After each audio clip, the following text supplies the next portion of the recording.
त्यानंतर मग त्यांच्या अभ्यासाची सुरुवात होणार. हा जो त्यांचा स्ट्रगल झाला होता आणि त्यांनी एक लाईन त्यांच्या कविता होती की जे अशक्य वाटते ते स्वप्न मला बघायचं आहे. आणि माझ्यासाठी क्लासवर ऑफिसर होणं हे पण इम्पॉसिबल आहे. कारण मी जर तुम्हाला सांगायचं झालं तर मी आत्ताच सांगितलं की माझ्या पूर्ण घरामध्ये नोकरी करणारी मी पहिली मुलगी आहे. म्हणजे नोकरी करणारीच मी पहिली आहे आणि त्यात सरकारी नोकरीवाली पण मीच पहिली आहे. आणि माझ्यासाठी किती इम्पॉसिबल गोष्ट होती तुम्हाला पण कळू शकते. तर मला ती लाईफ खूप आवडते आणि मग त्यामुळं मला ते मेमरीमध्ये राहिलं मला असं करायचं. त्यासाठी तुम्ही काय काय प्रयत्न केले तिथपर्यंत पोहोचण्यासाठी आतापर्यंत? म्हणजे तुम्ही आता स्पर्धा परीक्षेचा अभ्यास करणार आहे तर मला एक आवर्जून तुम्हाला सांगावं वाटतं की तुमचं जेवढं वाचन चांगलं असेल. वाचन म्हणजे काय तर तुम्हाला डेली न्यूजपेपर रीडिंग तुमचं चांगलं असलं पाहिजे. मी 4थीपासून म्हणजे मी ग्रामीण भागातले असून देखील माझ्या घरी लहानपणीपासून पुढारी न्यूजपेपर होतं. का म्हणजे मला असं म्हणायचं की मी दररोज 4थी-5वीपासून मी न्यूजपेपर वाचते 10 मिनिटं किंवा 15 मिनिटं. तर तुमचं न्यूजपेपर रीडिंग पाहिजे. तुम्हाला तहसीलदारांची काय कामं असतात, जिल्हाधिकाऱ्यांची काय कामं असतात, व्हिडिओची काय काम असतं, 7/12 काय असतो, परत आपल्या ज्या सरकारच्या योजना असतात. आता लाडकी बहीण योजना आहे, लाडकी बहीणचं क्रायटेरिया काय आहे किंवा ह्या सगळ्या गोष्टीचे जनरल नॉलेज असतं. तुम्हाला आताचे पंतप्रधान कोण आहेत, फायनान्स मिनिस्टर कोण आहेत किंवा आपले जिल्हाधिकारी कोण आहेत, ह्या सगळ्या गोष्टी तुमच्या न्यूजपेपर रीडिंगमुळे होतात. तुम्ही भलेही आत्ता स्पर्धा परीक्षेचा अभ्यास करो ना करो पण तुमचं न्यूजपेपर रीडिंग हे पाहिजेच. कारण तुम्हाला त्यातून तुमची म्हणजे वैचारिक जी शक्ती आहे, तुमचं व्यक्तिमत्व तुम्ही चांगलं करू शकता. न्यूजपेपर रीडिंगमध्ये असं नाही की बाबा खूप मारामाऱ्या वाचायचं. तर जनरल नॉलेज आतलं एक पेज असते की ज्यामध्ये वेगवेगळे लेखक किंवा तज्ज्ञ जे असतात त्यांचे विचार मांडतात. ते एन्व्हायरमेंटवरती, इकॉनॉमिक्सवरती, पॉलिटिक्सवरती ह्या सगळ्या गोष्टी ते लिहित असतात. तर त्यातून तुम्हाला कळतं की बाबा जगामध्ये काय चालू आहे, आपल्या भारतात काय चालू आहे, महाराष्ट्रात काय चालू आहे. तर मला असं वाटतं की स्पर्धा परीक्षेची सुरुवात ही पहिला तुमच्या न्यूजपेपर रीडिंगने पाहिजे. म्हणजे मला असं वाटतं की आम्ही न्यूजपेपर रीड करत होतो. तुम्ही ॲटलिस्ट तुमच्या दिवसभरात अर्धा तास तुम्ही पेपर रीडिंग केलंच पाहिजे. आणि दुसरी अजून एक गोष्ट की मी मगाशी सांगितलं की सोशल मीडियाचा वापर कमी करून तुम्ही अवांतर वाचन केलं पाहिजे. आम्ही 7वी नाही तर आम्ही 5वीत असताना आम्ही आपटे वाचनची मेंबरशिप घेतली होती आमच्या अख्ख्या वर्गाने. मला एक सांगायचं आहे की तुमचे जे सहकार्य असतात, तुमची जे फ्रेंड सर्कल असतं ते तुम्हाला खूप मॅटर करतं. एखादी मुलगी जर तुम्हाला अभ्यास करताना डिस्टर्ब करत असेल तर ती तुमची मैत्रीण नाही आहे, एवढं लक्षात ठेवा. ती तुम्हाला अभ्यास करताना ती सपोर्ट करणारी पाहिजे. तुम्हाला स्पोर्ट्समध्ये जाताना ती तुम्हाला चीअरअप करणारी पाहिजे. असं फ्रेंड सर्कल तुम्ही निवडा. माझ्या बाबतीत मी खूप लकी समजते की मला म्हणजे शिक्षण तर घेतलंच, माझं फ्रेंड सर्कल एवढं छान होतं की मला जेव्हा मला अपयश होत होतं तेव्हा त्या माझ्या मैत्रिणी मला सपोर्ट करायला की तू कर, आम्हाला माहिती आहे तुझे कधी ना कधी तर होणार आहे. तर हे सगळं वातावरण तुमच्या आजूबाजूला असलं पाहिजे. न्यूजपेपर रीडिंग नंतर अवांतर वाचन हा एक मुद्दा झाला. आणि तिसरं, तुम्हाला जर आता तुम्ही यूट्यूबचा वापर करत असाल तर त्यामध्ये वेगवेगळे जे म्हणजे न्यूज असतात. म्हणजे आता ज्यांचे पॉडकास्ट असतात, म्हणजे आता आपले फायनान्स मिनिस्टर किंवा आपले डिफेन्स मिनिस्टर त्यांचे तुम्ही हळूहळू व्हिडिओ बघायला सुरुवात करा. अभ्यास तुम्हाला स्पर्धा परीक्षेचा अभ्यास हा तुमचा 10वीपर्यंतचा अभ्यासच तुमचा स्पर्धा परीक्षेचा अभ्यास असतो. तुमचं इतिहास, भूगोल, नागरिकशास्त्र, परत तुमचं मॅथ्स आणि त्यानंतर तुमचं निबंध लेखन, मराठी, इंग्लिश ग्रामर ह्या सगळ्या गोष्टी म्हणजे तुमचा 10वीचा अभ्यास हा जवळपास 80% अभ्यास स्पर्धा परीक्षेला असतो. तुमचा 10वी-12वीचा अभ्यास जेवढा तुम्ही चांगला कराल तेवढीच स्पर्धा परीक्षा तुमची चांगल्या पद्धतीने होईल. म्हणजे मला एक सांगायचं की मी कधीच माझा पहिला नंबर शाळेमध्ये आला नव्हता. आमची टॉपर खूपच म्हणजे आमची कॉम्पिटिशन अशी होती, आमच्या वर्गात 90%च्या वरती निम्मा वर्ग असत होता. म्हणजे एवढी कॉम्पिटिशन असणार. त्यामुळे म्हणजे शाळेमध्ये 2010ची बोर्डामध्ये आलेली जी मुलगी होती आमच्या टाईपची ती पूर्ण कोल्हापूरमध्ये पहिली मुलगी आहे. म्हणजे तिला 99% मार्क्स होते तेव्हा विदाऊट स्पोर्ट्स. तर मला एक काय सांगायचं की तुम्ही त्या पद्धतीने म्हणजे माझं मी टॉपर येण्यासाठी कधी अभ्यास केला नव्हता. मला आवड होती. म्हणजे सरांनी एखादा प्रॉब्लेम गणिताचा घातला, सर कधीच म्हणजे थेरॉटिकल क्वेश्चन नाही विचारणार. सर मला असं म्हणणार की तुम्हाला एक वस्तू देतो त्याचं क्षेत्रफळ सांगा, कसं काय काय. म्हणजे तुमची विचाराची शक्ती तशी तशी होत गेली. आणि अजून की परीक्षेसाठी म्हणून तुम्ही अभ्यास कधीच करू नका. तुम्ही इंटरेस्ट घेऊन अभ्यास करा. इंटरेस्ट म्हणजे हिस्ट्री वाचताना तुम्हाला इमॅजिन झालं पाहिजे की युद्ध कसं चालू असेल. त्यानंतर पहिला राजा आला त्याच्या विरोधात हा राहिलेला, दुसरा राजा आला त्याच्या विरोधात हा राहिलेला. तुम्ही इंटरेस्ट घेऊन या सगळ्या गोष्टी केल्या पाहिजे. जॉग्राफीला मला अजून आठवते की जॉग्राफी मला जे 10वीत शिकवलं गेलेलं ते मला अजून देखील MPSCचा अभ्यास करताना हाय तसा नकाशा आठवत होता. का तर मला टॉपर येण्यासाठी मी अभ्यास करत नव्हते. मला आवड होती अभ्यासाची म्हणून मी अभ्यास करत होते. मला पण मुलींना हेच सांगायचं आहे की तुम्ही तुमची आवड अभ्यासात लावून करा. रट्टा मारणं हा कधीच ऑप्शन होत नाही. आणि रट्टा मारणं हा कधीच म्हणजे तुम्हाला कॉम्पिटेटिव्ह एक्झाममध्ये हे करत नाही. तुम्हाला 3 स्टेजेस असतात. आता MPSCचा जो पॅटर्न आहे तो चेंज झाला आहे. म्हणजे पहिली पूर्व परीक्षा जी आपण म्हणतो ना CETची परीक्षा असते किंवा 4 ऑप्शनमधून एक ऑप्शन निवडायचा, ही पहिली परीक्षा असणार आहे. मुख्य परीक्षा आपण जी 10वीची बोर्डची एक्झाम देतो म्हणजे पूर्ण रायटिंगच करायचं. म्हणजे जवळपास तुम्हाला दिवसाला 2 पेपर असणार 250-250 मार्काचे. तुम्ही इमॅजिन करू शकता की 250-250 मार्काचा पेपर लिहिणं किती टफ आहे. आणि सलग 4 ते 5 दिवस तुम्हाला एक्झाम द्यावी लागते. म्हणजे लिटरली मुलांचे बोट सुचतात लिहून. म्हणजे एवढं लिखाण पाहिजे तुमचं, त्याची प्रॅक्टिस पाहिजे. आणि तिसरं जे आहे ते तुमची इंटरव्ह्यूमध्ये तुम्ही भलेही तुम्ही म्हणजे अभ्यासाच्या जोरावरती तुम्ही प्री किंवा मेन्स क्रॅक होशील, पण इंटरव्ह्यूला तुमची पर्सनॅलिटी चेक होत्या. तुम्ही किती प्रामाणिक आहे, तुम्ही किती स्ट्रगल करून इथंपर्यंत आलाय, ह्या गोष्टी ती लोक म्हणजे तुमचा ऑब्झर्व करत असतात. म्हणजे तुमचं जे तुम्ही जेव्हा एक्झाम देशील तेव्हा तुमचं 22, 23, 24, 25 जे वय असेल, पण तुमच्यासमोर असणारे जे असतात ते जिल्हाधिकारी असतात किंवा IAS IPS केडरचे असतात. तर त्यांचं म्हणजे तुमची जेवढी वय आहे ना त्याच्या मला वाटते 30-40 वर्षाची त्यांची सर्व्हिस असते. त्यामुळे तुम्हाला ते लगेच जज करतात तुम्ही खोटं बोलताय काय बोलताय. मला एक किस्सा सांगावासा वाटतो की 2022चा माझा जेव्हा इंटरव्ह्यू होता तेव्हा किशोर निंबाळकर जे सांगलीचे जिल्हाधिकारी होते, तर ते माझ्या पॅनलला होते. आणि शेखर गायकवाड सर म्हणून होते जे साखर आयुक्त होते, ते पण सांगलीचे जिल्हाधिकारी होते. तर ते पॅनलला होते. त्यांनी मला कंटिन्यू 3 ते 4 प्रश्न मला शिरोळ तालुका, माझा तालुका, साखर वगैरे ह्याच्यावरती विचारले. मी कंटिन्यू 4-5 क्वेश्चनला सॉरी सर मला आठवत नाही, सॉरी सर मला आठवत नाही असंच ॲन्सर दिलेलं. आणि मग त्यानंतर पण मला एक माहीत होतं की मला क्वेश्चनचे ॲन्सर जरी आले नाही तरी पण मी माझं माइंडसेट असं काम ठेवलं होतं. म्हणजे मी घाबरून गेले नव्हते किंवा मी असं झालं नव्हतं की मला येत नाही तर मी पुढच्या क्वेश्चनचा ॲन्सर कसं देणार. मी ब्लँक झाले नव्हते, मी पूर्ण काम राहिलं होते. त्यानंतर 6व्या क्वेश्चनला सरांनी जे विचारलं त्याचं मी ॲन्सर दिलं. आणि मी एकदम पॉझिटिव्हली इंटरव्ह्यू कसाही गेला तरी सरांना येताना हॅव अ गुड डे म्हणून मी सरांना विश करून आले. आणि मला असं वाटलं होतं की मी 4-5 क्वेश्चनचे ॲन्सर नाही दिले तर मला मार्क्स नाही येणार. पण जेव्हा रिझल्ट आला तेव्हा मला चांगले मार्क्स होते. म्हणजे त्यावेळी 65च्या वरती पडले म्हणजे टॉप मोस्ट स्कोर. आणि मला 69 मार्क्स होते. म्हणजे तुम्ही किती प्रामाणिक असता हे तुम्हाला इंटरव्ह्यूमध्ये तुमच्या जज होतं. तुम्ही अजिबात खोटं बोललं नसलं पाहिजे. मला सर येतंय, हां येतंय तर येतंय, नाही येत तर नाही येत. आणि ते तुम्ही नम्रपणे तुम्ही जेवढं पोलाईट राहशील, पोलाईट राहून जेवढं तुम्ही तुमचा जो डेली लाईफ आहे म्हणजे शिक्षकांच्या बरोबर पण तुम्ही नम्रपणेच राहिलं पाहिजे. तुम्ही उद्या अधिकारी झाला तरी पण तुम्ही नम्र राहिलं पाहिजे. तर नम्रपणा हा तुमच्यामध्ये असलाच पाहिजे. आणि तेवढ्या तुम्हाला इझिली तुम्हाला गोष्टी मिळत जातात जेवढे तुम्ही नम्र असता तेवढं. तर त्यामुळे मला ही गोष्ट सांगायची.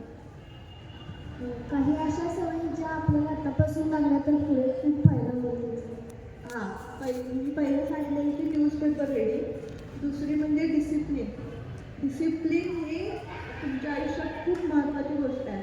म्हणजे आता तुम्ही रोनाल्डोसारखा प्लेयर बघता किंवा विराट कोहलीसारखा प्लेयर बघता, त्यांच्या तुम्ही पॉडकास्टमध्ये किंवा त्यांच्या मुलाखतीमध्ये बघा, त्यांनी सक्सेसची की काय सांगितले तर डिसिप्लिन. म्हणजे डिसिप्लिन एवढा पाहिजे तुमच्या आयुष्यात की तुम्ही मोबाईल घेतला, मी 30 मिनिटाच्या वरती मोबाईल नाही वापरणार. 30 मिनिटं झाली की तुमचा मोबाईल खाली ठेवला पाहिजे. तुम्ही अभ्यासला बसताना मी 2 तासांशिवाय अजिबात अभ्यासातून उठणार नाही. तर 2 तास तुम्ही काहीही होते. म्हणजे मला वाटतं मी MPSCचा अभ्यास करताना माझं इंस्टाग्राम मी आत्ता सिलेक्ट झाल्यावर काढलं आहे. मला विशेष करून ही एक गोष्ट सांगायची राहिली.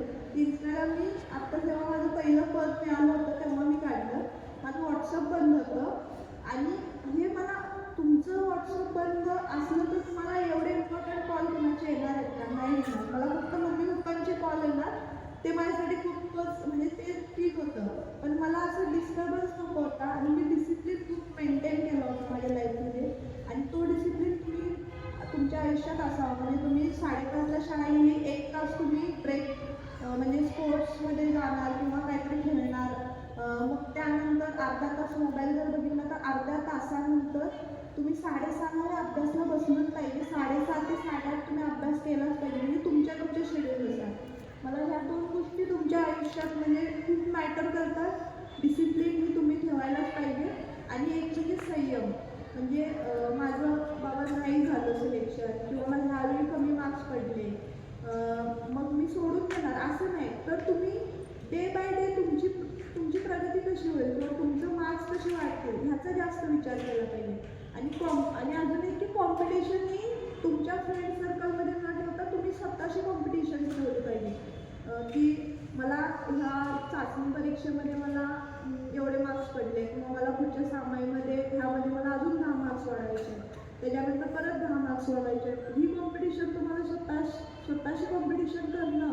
म्हणजे मी जे काल होते ते मी आज आहे का, की माझ्यात अजून काहीतरी 0.1% वाढले का, ह्याचं तुम्ही तुमचं अवलोकन केलं पाहिजे की तुम्ही काय करताय काय नाही. ह्या 2-3 गोष्टी मला वाटतं की महत्त्वाच्या. तुमच्या जीवनातली आदर्श व्यक्ती कोण आहे? माझ्या जीवनातली तशी आदर्श व्यक्ती, मला इंटरव्ह्यूला पण क्वेश्चन विचारलेला आणि महिला आदर्श व्यक्तीमध्ये आईचंच नाव घेतलेलं. तर म्हणजे आईच माझी आदर्श आहे. कारण मम्मीचं तसं स्कूल म्हणजे 9वी-10वी झालंय, पण तिची 10वी शिकून देखील तिची अशी इच्छा होती की माझ्या मुलीने स्वतःच्या पायावर उभं राहावं. म्हणजे ही खूप रेअर गोष्ट असते आणि त्यामुळे माझी आई अभ्यासात सातत्य ठेवण्यासाठी तुम्ही काय टिप्स वापरता? जसं MPSCच्या परीक्षेमध्ये सातत्य टिकून ठेवणं खूपच अवघड असतं. मग अशी पण फायनली 3 मेन्स आणि इंटरव्ह्यू 3 टप्पे क्रॉस करणं आणि इंटरव्ह्यूला फायनल स्टेजला 1.5 मार्कांनी जर तुमची पोस्ट निघत नसेल, परत तुम्ही दुसऱ्या दिवशी जाऊन परत लायब्ररीत बसणं याला खूप गट्स लागतात. म्हणजे तुम्हाला फेल्युअर आलेलं असताना फेल्युअरचा विचार सोडून देऊन परत दुसऱ्या दिवशी तुम्ही लायब्ररीत जाऊन बसता. मी सातत्यासाठी एकच की मी आता सांगितलं की कालच्यापेक्षा मला जास्त मार्क्स पडतात का, काल माझ्या ज्या चुका झाल्या होत्या त्या मी आज ओव्हरकम केल्यात का. आणि अभ्यासामध्ये पण तुमचं हेच पाहिजे. तुम्ही म्हणजे 10वीच्या मुलींनी जास्तीत जास्त क्वेश्चन पेपर सॉल्व करणं किंवा तुम्ही आता स्कॉलरशिपची एक्झाम देताय NMS किंवा ते आमच्या MPS वगैरे अशा एक्झाम देता, तर त्याची प्रॅक्टिस किती होत आहे. म्हणजे तुम्ही रिव्हिजन केलं, त्यानंतर क्वेश्चन पेपर सॉल्व करायचे, क्वेश्चन पेपर सॉल्व केल्यानंतर परत रिव्हिजन करायची. जो तुमचा वीकर सब्जेक्ट आहे त्याच्यावर तुम्ही किती मेहनत घेता, अशा पद्धतीनं तुमचं सातत्य राहिलं पाहिजे. आणि तुम्ही प्रत्येक म्हणजे आठवड्याला तुम्ही काय अजून एक मला एक सवय समावेश वाटते की तुम्ही डायरी ठेवायची तुमची. तुम्ही आज दिवसभरात काय अभ्यास केला त्याचं तुम्हाला रात्री झोपताना तुम्ही आठवलं पाहिजे की मी आज एवढा अभ्यास केला, मला उद्या उठून हा अभ्यास करायचा आहे. म्हणजे एखाद्या वेळेस मला जेव्हा माझा अभ्यास करत असताना जेव्हा एखाद्या दिवशी माझा अभ्यास होणार नाही किंवा मी टाइमपास केला, मूवी बघितली किंवा मैत्रिणीच्या बाहेर गेले, तर मला त्या रात्री झोपताना विचार येणार, अरे मी माझ्या आयुष्यातलं म्हणजे एक माझं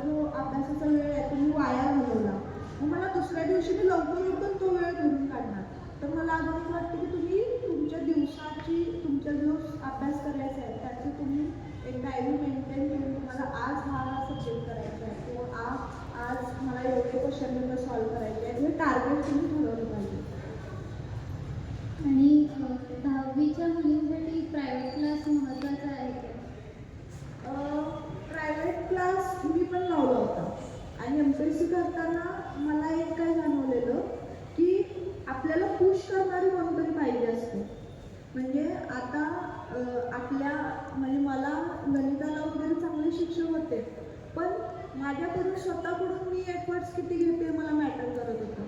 त्यामुळे मी क्लास लावला होता. तुमची जर स्वतःची आकलनशक्ती तेवढी स्ट्रॉंग असेल आणि तुम्हाला जर कुणाच्या मोटिवेशनची किंवा कोणाच्या पुश करण्याची गरज नसेल आणि तुम्ही स्वतः एवढे डिसिप्लिन नसाल तर तुम्हाला गरज नाही. पण मला माहीत आहे 10वीपर्यंत कोण एवढे डिसिप्लिन नसते, त्यामुळे तुम्हाला कोणाची तरी धक्क्याची गरज असते. त्यामुळे तुम्ही तुमच्यावरती असणार आहे की प्रायव्हेट क्लास लावायचं की नाही असं मला वाटतं. MPSC UPSCसाठी 10वीनंतर किंवा 12वीनंतर कोणती साईट चूज करायची, कोणती योग्य आहे?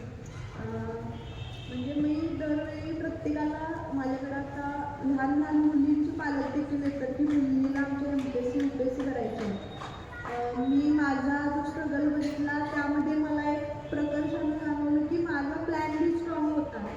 मी इंजिनिअरिंग केलं होतं. मग जर समजा मला MPSC नाही क्रॅक झाली तर मला इंजिनिअरिंगचा जॉब मिळू शकतो. त्यामुळे मी इंजिनिअरिंग केलं होतं. पण मला असं वाटतं की प्रत्येक ब्रँचमध्ये काही काही ऑपॉर्च्युनिटी आहेत. जसे की कॉमर्स केलं तर तुम्ही मॅनेजमेंटच्या गोष्टी, फायनान्स मॅनेजमेंटच्या गोष्टी करू शकता, फायनान्शियल ॲडवायझर होऊ शकता, CA होऊ शकता. सायन्स केलं तर तुम्ही इंजिनियर होऊ शकता, डॉक्टर होऊ शकता. आर्ट्स केलं तर आर्ट्सच्या त्या नेट सेटच्या एक्झाम असतात त्या देऊ शकता, टीचर होऊ शकता किंवा तुम्ही स्वतः क्लासेस काढू शकता. किंवा आर्ट्समध्ये वेगवेगळे हे असतात. म्हणजे आता मला एक जाणवतं की फर्ग्युसनचं कॉलेज आहे किंवा विवेकानंदची कॉलेज आहे, तिथून माझे कितीतरी मित्रमैत्रिणी आर्ट्स घेतले होते. त्यांना 10वीला 95% मार्क्स होते, पण त्यांनी 11वी 12वी आर्ट्स केलं, BA केलं. पण त्या BA त्यांनी असं केलं की ते युनिव्हर्सिटीचे गोल्ड मेडलिस्ट होते. म्हणजे तुम्ही आर्ट्स करायचं म्हणून नाही करायचं, तुम्ही आर्ट्स पण असं करायचं. आर्ट्समधले मोस्ट ऑफ दी सब्जेक्ट तुम्हाला इकडं MPSCला असतात. पॉलिटी असतो, हिस्ट्री असतो, जॉग्रफी असतो. म्हणजे आर्ट्सच्या मुलांना एक बेनिफिट काय असतो की त्यांचे ऑलरेडी ते MPSCचे सब्जेक्ट कव्हर झालेले असतात. पण काही मुलं काय करतात, नाही मला स्पर्धा परीक्षा करायच्या म्हणून मी आर्ट्स करतो, पण ते आर्ट्स पण व्यवस्थित नाही करत. म्हणजे मी कोणत्याही ब्रँचला असं नाही की हे ब्रँच चांगली आहे ही ब्रँच वाईट आहे, पण तुम्ही त्या ब्रँचमध्ये तुम्ही टॉपला गेलं पाहिजे. म्हणजे त्यामधलं जे आर्ट्समधलं किंवा 11वी 12वी आणि तुमचं BAचं वर्ष तुमच्या प्रत्येक कन्सेप्ट क्लिअर पाहिजेत. तर त्या गोष्टीचा तुम्हाला इकडे स्पर्धा परीक्षेला फायदा होतो. आपल्याला आर्ट्समधून जास्त फायदा होईल का सायन्स घेतल्यावर? आता मी हेच सांगितलं की आर्ट्सच्या सब्जेक्टला पण जर स्पर्धा परीक्षा नाही क्रॅक करता आली हां तर आर्ट्समधून पण संधी असतात. आता आपण इचलकरंजीच्या पुरते लिमिटेड आहे, त्यामुळे आपल्याला ह्या फक्त गोष्टी माहीत असतात. पण आपण जर मोठ्या कॉलेजेसमध्ये गेलो किंवा विवेकानंद किंवा फर्ग्युसनमध्ये तर आर्ट्सवाल्या मुलांना वेगळे लँग्वेजेस पण शिकवले जातात की ते तुम्ही गाईड करू शकता दुसऱ्यांना. म्हणजे जर्मन लँग्वेज किंवा बाकीचे वेगवेगळे इंटरनॅशनल लँग्वेज की ती मुलं त्या लँग्वेज चांगल्या करून बाकीच्यांना शिकवतात, त्याचे क्लासेस करतात. तर तो पण तुम्हाला ऑप्शन राहू शकतो. मॅडम तुम्ही तुमचा MPSCचा अभ्यास केव्हापासून सुरू केला? मी MPSCचा अभ्यास माझ्या डिग्रीनंतर 2017पासून झाला. जसं की तुम्ही डेली रुटीन्स किंवा तुमचं टाईम मॅनेजमेंट काय ठेवलं? मला वाटतं मी सकाळी 8ला लायब्ररीत जाणार, 8 ते 12 8 ते 10 माझा एक सेशन असणार. म्हणजे मी 2-2 तासाचे स्लॉट करणार. त्यामध्ये 2 तासानंतर मी 15 मिनिटाचा ब्रेक घेणार. त्यानंतर मग परत 8:30 पासून माझं 1:30पर्यंत एक शेड्यूल, 1:30 नंतर 2:30पर्यंत माझं जेवण किंवा मला थोडी झोप आली तर 15 मिनिटं. मला वाटते मी 6 वर्ष दुपारची झोप 15 मिनिटाची फक्त बेंचवरतीच घेतली होती. म्हणजे लायब्ररीमधला जो डेस्क असणार त्याच्यावरती मी 15 मिनिटाची झोप घेतली होती. आणि त्यानंतर परत मग 2:30 पासून 5:30पर्यंत एक सेशन, परत अर्धा तासाचा गॅप, परत मग माझं 11पर्यंत वगैरे असं शेड्यूल होतं. म्हणजे जवळपास मी दिवसातले 10 ते 12 तास माझा अभ्यास होता. माझं असं टार्गेट होतं की मी 12 तासापर्यंत जाणार, 12 तासाच्या मी कधीच खाली नाही येणार. म्हणजे 12 तासाच्या वरती माझा अभ्यास झाला पाहिजे याचं मी शेड्यूल असं मेंटेन करून ठेवते. UPSC MPSC परीक्षेमध्ये विषयांचे स्वरूप किंवा प्रश्न पत्रिकेचे स्वरूप असेल. मी आता जसं सांगितलं की MPSC थ्रू खूप एक्झाम होतात. म्हणजे मी आता ज्या पदावरती आहे क्लास 2च्या पदावरती, तर म्हणजे त्याला कंबाईनची एक्झाम म्हणतात. त्या कंबाईनच्या एक्झाममधून तुम्हाला PSI, STI, ASO आणि सब रजिस्ट्रार म्हणजे असे वेगवेगळे डिपार्टमेंट असतात. तुम्ही शासन म्हणजे तुम्हाला फक्त पोलीस किंवा फक्त तहसीलदार असं दिसत असेल, पण शासनाचे वेगवेगळे पैलू असतात की जसं GST डिपार्टमेंट असतं, मंत्रालयाचं एक वेगळं डिपार्टमेंट असतं, शिक्षण विभाग एक वेगळा असतो. तर मी जी कंबाईनची एक्झाम दिली त्यामध्ये PSI म्हणजे पोलीस डिपार्टमेंट, मी आता राज्य निरीक्षक आहे तर माझं GST डिपार्टमेंट, मंत्रालयामध्ये सेक्शन ऑफिसर आणि सब रजिस्ट्रार म्हणजे जे आपली नोंदी वगैरे करतात ते डिपार्टमेंट असतं. तर त्याला एक पॅटर्न काय की तुमचं CET म्हणजे ऑब्जेक्टिव्हचं पॅटर्न. ऑब्जेक्टिव्ह म्हणजे 4 ऑप्शनमधले एक ऑप्शन निवडायचे. एका तासामध्ये तुम्हाला 100 क्वेश्चन सॉल्व करायचे असतात आणि त्या 100 क्वेश्चनमध्ये तुम्हाला हिस्ट्रीचे 15, जॉग्राफीचे 15, मॅथ्सचे 20 असे क्वेश्चन्स असतात. हा झाला तुमचा कंबाईनचा पॅटर्न. आणि आता राज्यसेवेचा पॅटर्न. राज्यसेवेमध्ये गॅझेटेड पोस्ट असतात आणि हे जे मी सांगितलं नॉन गॅझेटेड. गॅझेटेड पोस्टमध्ये काय असतं की म्हणजे तुमचे राज्यपालांच्या अनुमतीशिवाय तुमच्या कोणतीही कारवाई होत नाही गॅझेटेड पोस्टमध्ये. तर ह्यामध्ये कसं असतं की प्रिलियम असते, प्रिलियम ऑब्जेक्टिव्हचे असते, मेन्स आपली बोर्डसारखी 10वीची, ज्यामध्ये तुम्हाला लिखाण करावं लागतं. तुम्हाला एक स्वतःचा ऑप्शनल सब्जेक्ट ठेवावा लागतो. ऑप्शनल म्हणजे तुम्हाला एक वेगळा सब्जेक्ट, तर हे 4 विषय सोडून एक ऑप्शनल सब्जेक्ट. मग मी ठेवला होता, मी जॉग्राफी ठेवला होता. तर तुम्ही कोणतेही ऑप्शन म्हणजे 30 ऑप्शनची निवड असतात, त्यातली एक तुम्ही ठेवू शकता. आणि तिसरा टप्पा मुलाखतीचा असतो. आपण एकच परीक्षा एकाच पदासाठी किती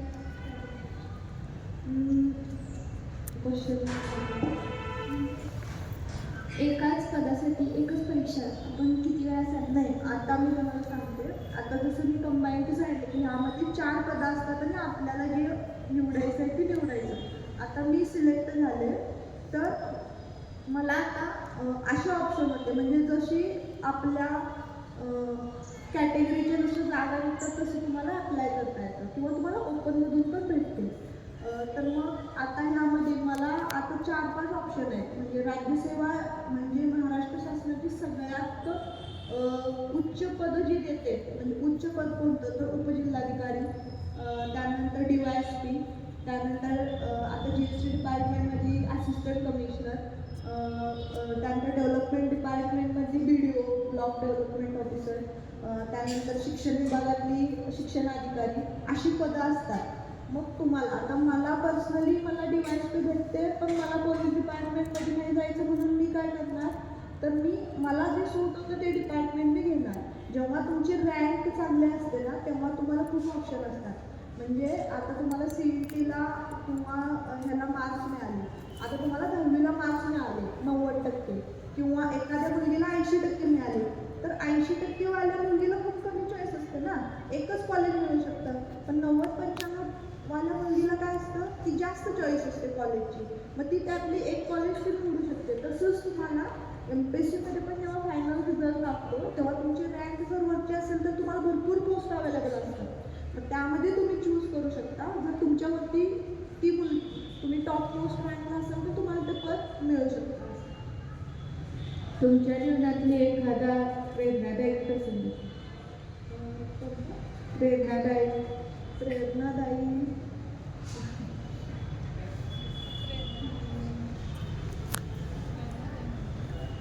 मला एक म्हणजे दरवेळी मला एक किस्सा कायम मेमरीत माझ्या राहिलेला आहे. तो म्हणजे 2020ला जेव्हा कोरोनाची लाट आली होती, पहिली लाट, आणि तेव्हा माझा फॉरेस्टचा इंटरव्ह्यू होता. आणि तो इंटरव्ह्यू माझा पुण्यात होता. म्हणजे मी पुण्यातून नुकतीच कोरोनाची लाट आल्यामुळे मी घरी आले होते आणि माझी प्री क्रॅक झाली होती, मेन्स क्रॅक झाली होती आणि माझा इंटरव्ह्यू होता. आणि त्या इंटरव्ह्यूसाठी मी घरी होते, मग मी घरी राहूनच मी अभ्यास केला इंटरव्ह्यूचा. आणि इंटरव्ह्यूचा अभ्यास चालू होता आणि त्याचवेळी तेव्हा तुम्हाला माहिती आहे की कोविड आल्यानंतर गावात एखाद्या माणसाला जर कोविड झाला तर अख्खं गाव क्वारंटाईन करत होते. आणि माझा त्याच वेळी इंटरव्ह्यू होता. आणि असं झालं की माझे चुलत काकाच कोविड पेशंट सापडले आणि आमचं पूर्ण गाव घर क्वारंटाईन केलं होतं आणि सील केलं होतं. आणि मला तर जायचं होतं दुसऱ्या दिवशी इंटरव्ह्यूला. त्यात असं होतं की पुण्याला जायचं म्हटलं की एकही ड्रायव्हर तयार होत नव्हता, एकही गाडी तुम्हाला मिळत नव्हती.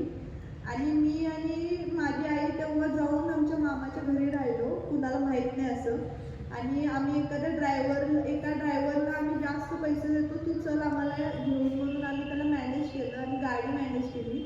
आम्ही ज्या पुण्यामध्ये जाऊन जिथं राहणार होतो, अचानक त्याच वेळी त्या दादाचे वडील वारले, त्यामुळे आम्हाला ते घर पण लवकर मिळत नव्हतं.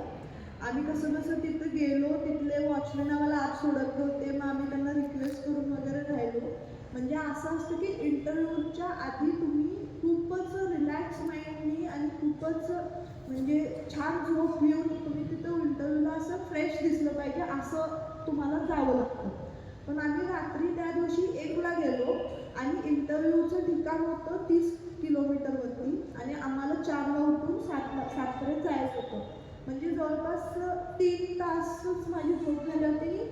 एक काय होतं की क्वारंटाईन म्हणजे कोविडची लाट आली होती, त्यामुळे आम्ही गाडी वगैरे पॅक करून गेलो होतो आणि मला AC सहन होत नव्हती. आणि त्या ACच्या ह्याच्यामुळे माझं म्हणजे तब्येतच पूर्ण बिघडलेली. म्हणजे वॉमिटिंग चालू होतं, डोकं दुखत होतं आणि त्यामध्ये पण जाऊन मला 3 तासच झोपावं लागलं. आणि दुसऱ्या दिवशी मला इंटरव्ह्यूला जायचं होतं. मी इंटरव्ह्यूला गेले, मी फक्त आदल्या दिवस 1 सफरचंद आणि इंटरव्ह्यूच्या आधी 1 सफरचंद, या 2 सफरचंदवरती मी इंटरव्ह्यू दिला होता. आणि मला सेम क्वेश्चन त्यावेळी इंटरव्ह्यूला सरांनी, आयोगाचे अध्यक्ष होते, त्यांनी विचारलं होतं की तुझी म्हणजे हाच क्वेश्चन होता की तुझ्या आयुष्यातल्या आदर्श महिला कोण. आणि मी त्याचं उत्तर असं दिलं होतं आणि मी खूप म्हणजे प्रामाणिकपणे इंटरव्ह्यू दिला. तर त्या इंटरव्ह्यूला मला राज्यातला सेकंड टॉप स्कोर होता. म्हणजे 50 पैकी टॉपचा स्कोर 32 होता आणि 35 होता आणि मला त्यावेळी 34 मार्क होते. म्हणजे माझ्यासाठी ही गोष्ट मला खूपच म्हणजे मला जेव्हा लाईफमध्ये अडचणी येतात किंवा माझं म्हणजे एक मोमेंट आला होता की मी MPSC सोडणार, त्यावेळी मी ही गोष्ट ठरवली होती की आपण मेहनत करत राहायची. देव किंवा जे युनिवर्स आपण म्हणतो त्याला आपलं कष्ट माहीत असतं, तो कधी ना कधीतरी आपल्या पदरात देणार असतो. तुम्ही फक्त तुमच्या कर्मावरती विश्वास ठेवायचा आणि फळाची अपेक्षा, म्हणजे मला एक तो श्लोक कायम लक्षात राहतो की म्हणजे फळाची अपेक्षा करू नका, तुम्ही कर्म करत राहा. तुम्ही कर्म करत राहायचं, तुम्ही डे बाय डे तुमचं कर्म किती चांगलं होतं ह्याच्यावरती जास्त विश्वास ठेवायचा. तर हा माझ्या आयुष्यातला खूपच म्हणजे मला लाईफ लेसन देणारा म्हणजे तो प्रसंग होता. आणि जेव्हा मला अडचण येतात तेव्हा मला एक आठवत की अरे आपण हे क्रॅक केलेलं तर मग ह्याच्या पलीकडे काय असू शकतं. तर हा एक प्रेरणादायी प्रसंग होता. यश या शब्दाची तुमच्या दृष्टिकोनातून व्याख्या कशी?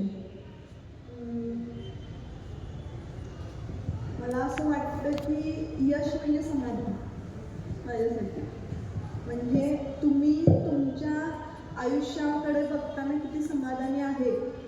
म्हणजे आता मला असं म्हणजे मला कधीच असं माझ्या आयुष्यात कोणती गोष्ट कमी राहिली असं नाही वाटलं.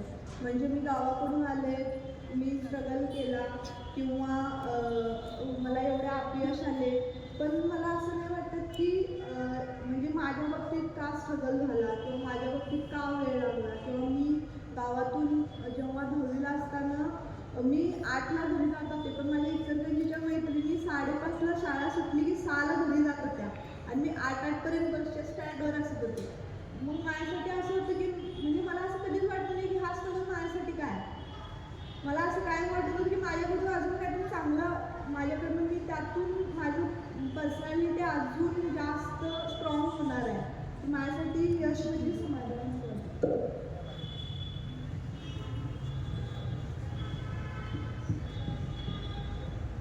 आपण 18 वर्ष पूर्ण झाल्यानंतर म्हणजे डिग्री पूर्ण व्हायच्या आधी सरावासाठी म्हणून प्री परीक्षा देऊ शकतो काय स्पर्धा परीक्षेच्या नाही, तुम्हाला डिग्री ही कम्प्लीटच लागते. आयोगाचा क्रायटेरियाच असं आहे की तुमची डिग्री ही डिग्री कोणती असो पण तुम्ही डिग्री कम्प्लीट लागते. म्हणजे तुम्ही फॉर्म भरू शकता पण तुमच्याकडं तुमची डिग्री पाहिजे, तर तो हा क्रायटेरिया. जाता जाता मुलींना असं काय असं आवर्जून सांगू वाटतं?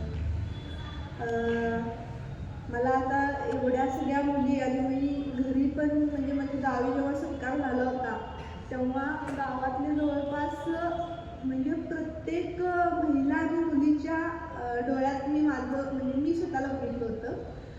त्यांचं हेच होतं की जशी ही गावातली एक मुलगी झाली आणि आता तुम्हाला पण असं वाटत असेल की ही दिदी जशी झाली आहे तसं आपण पण व्हावं.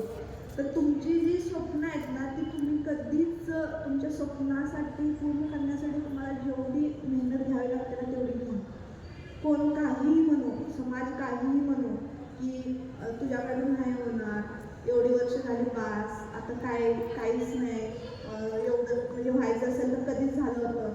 माझं फेल्युअर माझ्या घरातल्यांना माहीत होतं, पण मी एक्सप्लेन केलं नाही कुणाला. कारण जेव्हा गावाकडच्या लोकांना आपण सांगणार आहे का, म्हणजे तुम्ही सिलेक्ट झाल्यावरती मला अशी लोक भेटली की जे मला म्हणत होते की एमबीएससीच हो, तुझ्याकडनं नाही होणार. म्हणजे तुम्हाला तुमची जी स्वप्न पूर्ण करण्यासाठी तुम्हाला कित्येक अडचणी येणार आहेत, तुम्हाला सपोर्ट नाही मिळणार किंवा तुमची शेजारचे पाजारचे लोक म्हणणार आहेत ही काय करणार आहे किंवा ही थोडीच स्वप्न तुम्ही पूर्ण करणार आहे. अशी लोक खूप भेटतील, तुमचे नातेवाईक पण असतील, तुमचं फ्रेंड्समधले पण लोक बोलतील. पण मला वाटते की मुलींनी स्वप्न बघावी. तुमची स्वप्न तुम्ही पूर्ण करण्यासाठी आतोनात मेहनत घ्या, कष्ट करा, चांगल्या लोकांचा गायडन्स घ्या, चांगली पुस्तकं वाचा. तुमच्या फ्रेंड्सना, तुमच्या जवळच्या मैत्रिणींना पण तुम्ही सांगा की आपण दोघी मिळून हे करू, आपण दोघी मिळून मी इंजिनियर होते, तू चांगली डॉक्टर हो, मी चांगले मार्क्स मिळवते. तुमच्या फ्रेंड सर्कलला तुम्ही घेऊन जा. आणि मला एकच वाटते की मुलींच्या बाबतीत म्हणजे असं असते की म्हणजे मुलगी शिकवणं खूप अवघड गोष्ट आहे आत्ताच्या तरी ह्याच्यामध्ये. आणि जेवढं मुलांना प्रेफरन्स दिला जातो तेवढं मुलींना दिला जात नाही. माझ्या बाबतीत असं कधीच झालं नाही. मला तर असं वाटते की आमच्या घरात माझे जास्त लाड झालं माझ्या भावापेक्षा. तर काय झालं, कारण मी त्यांच्या मनात मी तसा विश्वास तयार केला होता. आणि अजून एक गोष्ट की तुम्ही तुमच्या आईवडिलांचा विश्वास कधीच तोडू नका. विश्वास खूप मॅटर करतो. तुम्ही जर चांगल्या पद्धतीनं अभ्यास करत असाल किंवा स्पोर्ट्समध्ये असाल किंवा काहीही चांगलं करत असाल, त्यांना विश्वासात घेऊन सगळ्या गोष्टी तुम्ही सांगत जावा की मम्मी मला हे करायचं आहे, मला असं करायचं आहे, मी हे झाल्यावर हे करणार आहे. कारण त्यांच्यासाठी मुलींना शिकवणं त्यांच्यासाठी खूप म्हणजे समाजाला विरोध करून ते शिकवत असतात. तर त्यांचा विश्वास कधीच तोडू नका आणि स्वप्न बघा, ती स्वप्न पूर्ण करा. त्यासाठी काहीही लागलं मार्गदर्शन मी कायमच तुमच्यासाठी अवेलेबल असणार. नक्कीच मी तुम्हाला जेवढी मदत लागेल तेवढी करत राहणार.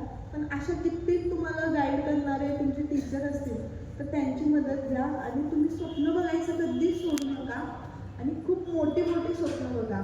म्हणजे माझ्या बाबतीत मला क्लासरूम व्हायचं होतं, मी क्लासरूम मिळवलं. तुम्हाला एखाद्याला चांगलं गायक व्हायचं आहे, एखादं कॉन्सर्ट तुम्हाला अरेंज करायचं आहे तर तुम्ही तसं करा. तुम्हाला एक चित्रकलेचं तुम्हाला प्रदर्शन करायचं आहे आणि तुम्हाला चित्रकला अशी काढायची की तुमच्या चित्रकलेला पूर्ण म्हणजे नाव मिळायला पाहिजे, तर तुम्ही तशा पद्धतीने काढा. रांगोळीमध्ये आता कित्येक मुलींनी भाग घेतलेला, त्यांचे नंबर पण आले. किंवा एक कुकिंग कॉम्पिटिशनमध्ये पण तुम्ही चांगलं शेफ व्हा, तुम्ही चांगले रांगोळीचे असे एक्झिबिशन तुमचे भरवले पाहिजेत, अशा पद्धतीने तुम्ही रांगोळी काढा. तर मला असं वाटतं की मोठी स्वप्न बघा. आता ग्रॅज्युएशन नंतर बरेच वर्ष स्ट्रगल नंतर तुम्ही हे पद मिळवले. पण त्या दरम्यान बऱ्याचदा आता वय पण झालं म्हणून बरेच काही टोमणे पण खावे लागले असते. मग त्यासाठी तू काय केली? मी एक चांगली गोष्ट की मी इग्नोर केल्या सगळ्या गोष्टींना. म्हणजे मला दोनच लोक किंवा मला अशी लोक मॅटर करत होती की जी खरंच माझ्यासाठी म्हणजे कष्ट करत आहेत, माझे आईवडील. मग त्यांनी मला कधीच ह्या गोष्टी माझ्या कानापर्यंत देखील आणून दिल्या नाहीत की तुला गावातले लोक काय म्हणतात. त्यामुळं मी कधीही अशा लोकांच्या कॉन्टॅक्टमध्येच राहिले नाही जे लोक मला म्हणजे मला अपयश आलं असताना जे लोक मला नावं ठेवत होती ती लोक नंतर मला म्हटली की मला माहिती होतं तू होणार आहेस. म्हणजे मला असं वाटतं की अशा लोकांना आपण इग्नोरच केलं पाहिजे. त्यांना काहीही उत्तर द्यायचं नाही. तुम्ही सायलेंट राहायचं. जेव्हा तुमचं यश जे असतं ते तुमची पूर्ण उत्तरं देऊन त्यांना जातं. तर इग्नोरन्स इज द की असं मला वाटतं. बसलेल्यांचा पण विचार इथं उपस्थित असणाऱ्या विद्यार्थिनींच्यापैकी कोण काय प्रश्न विचारला असाल तर तुम्हाला पण संधी दिली जाणार आहे. कुणाला काय विचारायचं आहे? कुणाला विचारायचं असेल तर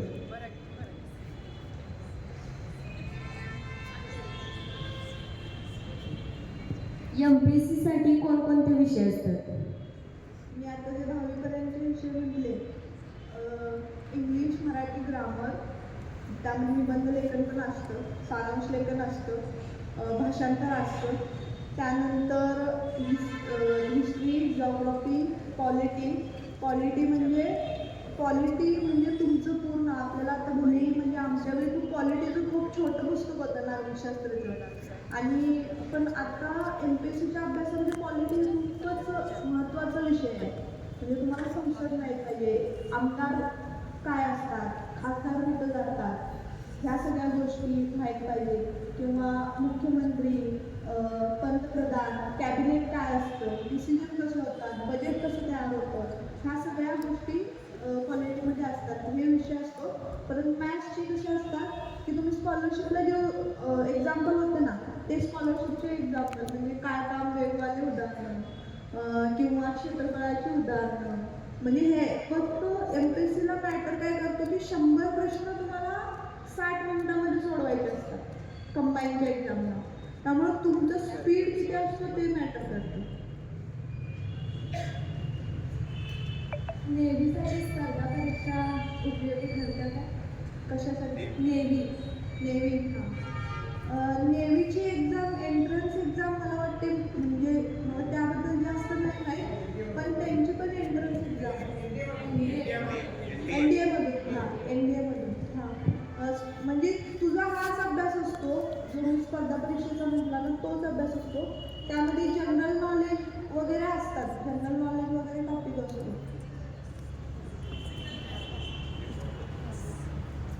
डिग्रीसाठी तू फक्त इंजिनिअरिंग का निवडलीस? दुसरी पण डिग्री आहे. ॲक्च्युली मला BScला घ्यायचं होतं आणि माझं ॲडमिशन झालं होतं विलिंग्डनला. पण आमचे पप्पा म्हटले की तुला तसं पण पुण्याला जायचं आहे 4 वर्षांनी तू घरात राहून इंजिनिअरिंग कर. पण त्यामुळे आणि माझं इंजिनिअरिंगला CETचा स्कोअर जास्त म्हणजे चांगला होता. त्यामुळे मला इंजिनिअरिंगला TFWS नावाची स्कीम होती ज्यामध्ये माझं फक्त इंजिनिअरिंग 30,000मध्ये 4 वर्षाचं झालं. मग मी काय म्हटलं की मला UPSCच्या क्लासला 1.5-2 लाख रुपये घालायचे तर मग आता काय म्हणजे हे करावं म्हणून मग मी इंजिनिअरिंग हे फील्ड निवडलं. म्हणजे मी मगाशी जसं सांगितलं की तुम्हाला तुमची डिग्री एवढी स्ट्रॉंग असली पाहिजे की तुम्हाला MPSC नाही झाली तर तुम्ही डिग्रीच्या जोरावर तुम्हाला जॉब मिळाला पाहिजे. म्हणजे मी असं नाही म्हणत की तुम्ही म्हणजे डिग्रीचा अभ्यास सोडून तुम्ही MPSCचाच अभ्यास करा पूर्ण डिग्रीचा. तुम्ही डिग्रीचा अभ्यास पण करायचा, रेशो ठेवायचा की बाबा 60% माझ्या दिवसभरातला वेळ मी डिग्रीचा अभ्यास करणार, 40% मी MPSCचा करणार. त्यानंतर जेव्हा तुम्ही लास्ट इयरला येतात तेव्हा मग हळूहळू रेशो तुमचा वाढवत न्यायचा. मग 80 म्हणजे 40%चं तुम्ही 60% MPSCचं करा, मग 40% डिग्रीचं करा. पण डिग्रीला तुम्ही अजिबात इग्नोर करू नका कारण माझ्या जनरेशनच्या वेळी वेगळं होतं आणि तुमच्या जनरेशनच्या वेळी वेगळं आहे. म्हणजे तुम्हाला एक अदर प्लॅन बी हा तुमचा स्ट्रॉंग असलाच पाहिजे कारण प्लॅन बी जेवढा स्ट्रॉंग ना तेव्हा तुम्हाला MPSCला कॉन्फिडन्स राहतो की माझं नाही झालं तरी मी इकडं मिळू शकते. पण जेव्हा तुम्हाला डिग्री तुमची चांगली नसेल तुम्ही काहीतरी बाबा 35% मार्क घेऊन तुम्ही डिग्री पासआउट असाल तर तेव्हा कसं होतं अरे मला MPSC नाही झालं तर मला जॉब पण देणार मग तुमचा MPSCचा परफॉर्मन्स पण लोला जातो. त्यामुळे डिग्री पण चांगली करा. चालेल. शिक्षक बंधू बहिणींच्या तुम्हाला विचारायचं आहे काय? शिक्षक बंधू बहिणींच्या अजून विचारलं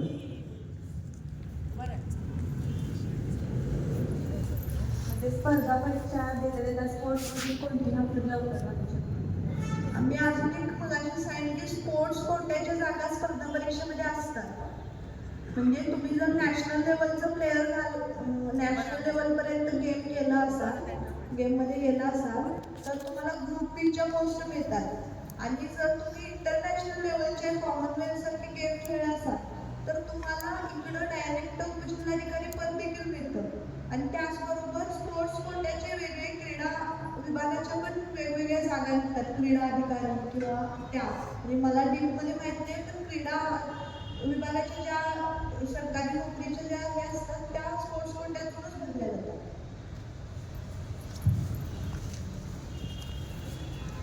आत्तापासून कोणत्या पुस्तकांचा वापर करावा, वाचन करावे? स्पर्धा परीक्षेसाठी. स्पर्धा परीक्षेसाठी पहिला तुम्ही आता म्हणजे तू किती आहेस?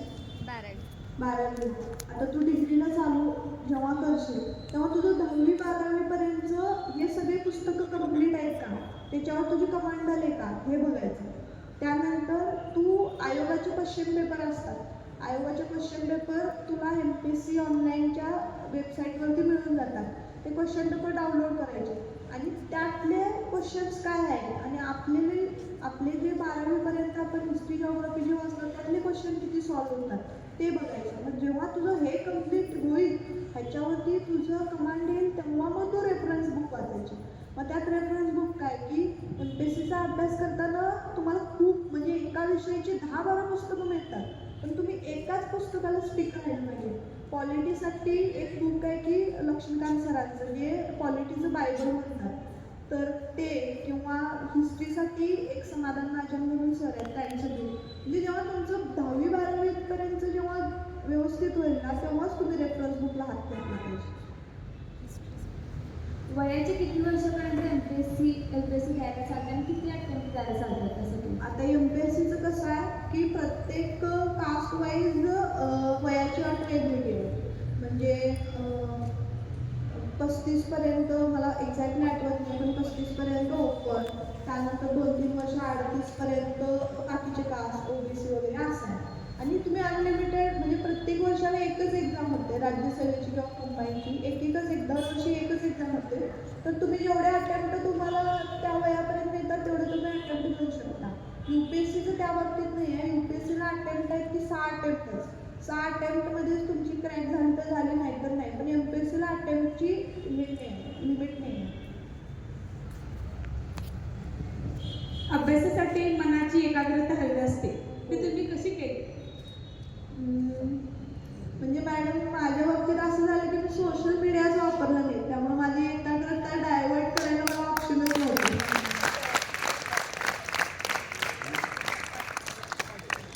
त्यामुळे माझं कॉन्सन्ट्रेशन हे खूप चांगल्या पद्धतीनं होत होतं.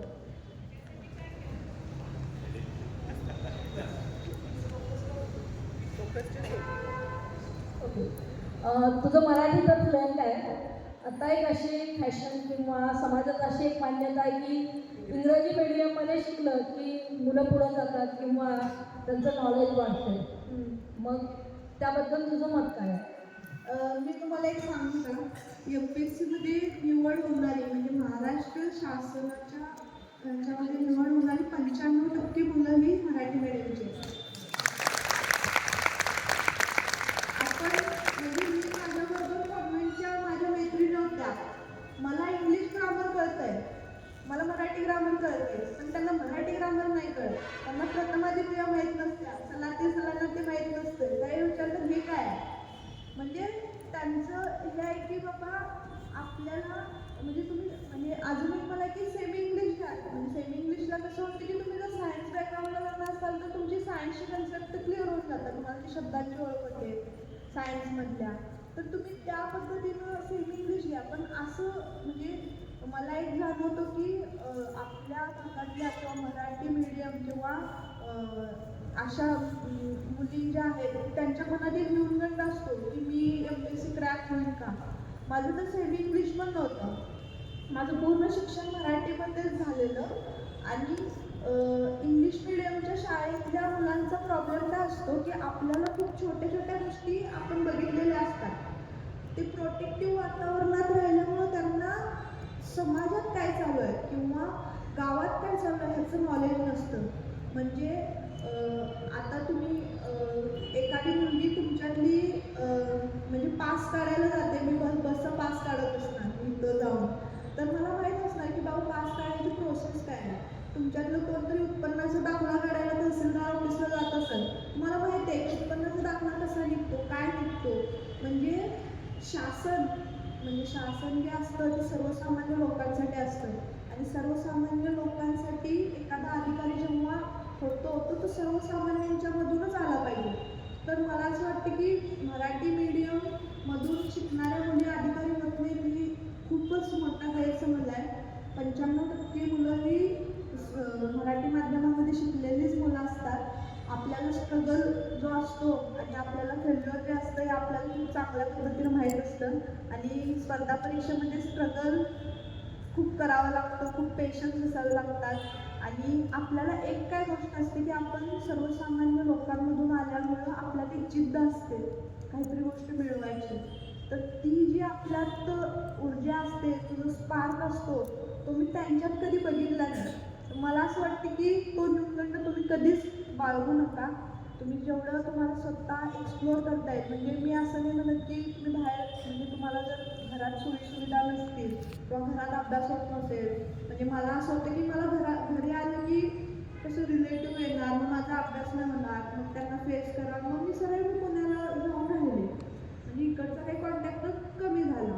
तुम्ही घरी अभ्यास होत नसाल तुम्ही कोल्हापुरात जाऊन राहू शकता किंवा पुण्यात जाऊन राहू शकता किंवा घरचं वातावरण तुमचं सपोर्टिव्ह असेल तर तुम्ही घरी राहू शकता.